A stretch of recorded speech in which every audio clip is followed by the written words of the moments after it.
কেমন আছো সবাই? আজকের চলে এসেছি একদম পাতলা মাছের ঝোলের রেসিপি নিয়ে। আশা করি এই রেসিপিটা সবার খুব ভালো লাগবে। ভালো লাগলে লাইক, শেয়ার, কমেন্ট করতে ভুলো না। তেলটা খুব ভালো গরম হয়ে গেছে, আর এখানে আমি নুন আর হলুদ মাখিয়ে রেখেছিলাম মাছগুলো তেলের মধ্যে দিয়ে এপিস ওপিস করে লাল লাল করে ভেজে নিতে হবে।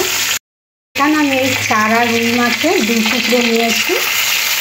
ভালো করে নুন আর হলুদ মাখিয়ে তেলের মধ্যে দিয়ে 2 পিস লাল লাল করে ভেজে নিতে হবে।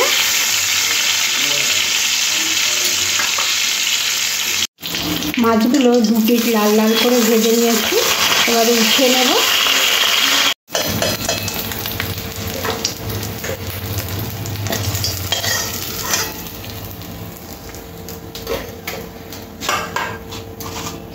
এই তেলের মধ্যে একটু 5 ফোড়ন দিয়ে দিলাম,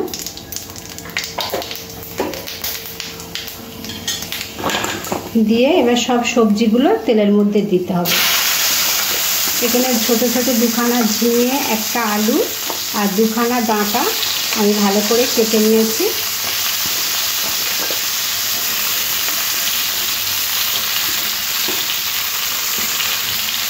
সবজিগুলো একটু হালকা করে কষে নেব।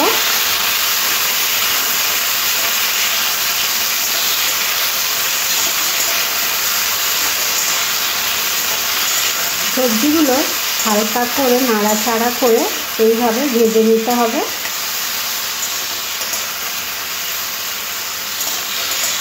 সবজিটা ভাজতে ভাজতে সবজির মধ্যে দিয়ে দেবো এখানে একটা ছোট সাইজের পেঁয়াজ কেটে নিয়েছি, তার মধ্যে 2খানা কাঁচা লঙ্কা,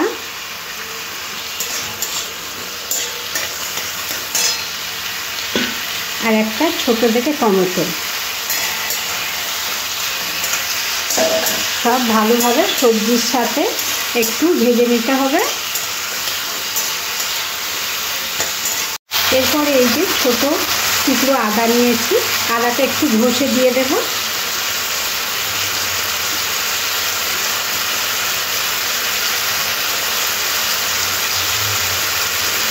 এই তরকারিটা বেশি মশলা দেবো না, প্রচুর গরম পড়েছে তো, গরমে বেশি মশলা দিলে ভালো লাগবে না, একটু হালকা পাতলা ঝোল বানিয়ে নেব।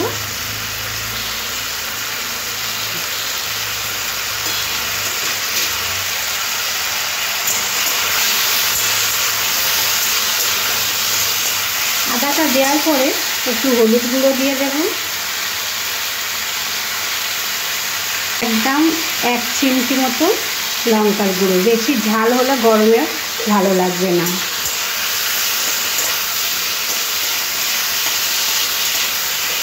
সব কিছু ভালো করে সবজির সাথে ভেজে নিতে হবে।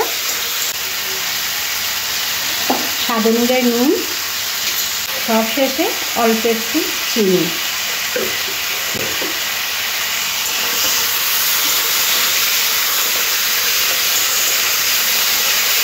এরপরে জল দিয়ে দেব।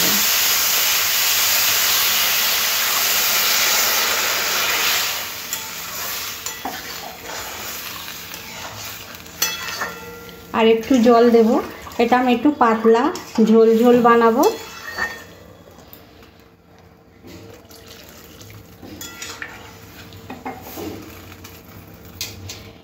এবার ঝোলটা ফুটে উঠলে ভাজা মাছগুলো দিয়ে দিতে হবে।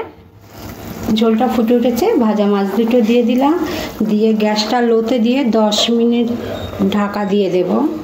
10 মিনিট পরে ঢাকাটা উঠিয়ে নেব। দেখো সব সবজি খুব ভালোভাবে সিদ্ধ হয়ে গেছে, একদম তরকারিটা রেডি হয়ে গেছে। নামাবার আগে একটু ভাজা জিরের গুঁড়ো দিয়ে দেব। প্রচণ্ড গরম পড়েছে, এই গরমে কম মশলা দিয়ে একদম পাতলা মাছের ঝোলটা বানিয়ে নিলাম। তোমরাও এইভাবে বাড়িতে বানাবে, খুব ভালো লাগবে।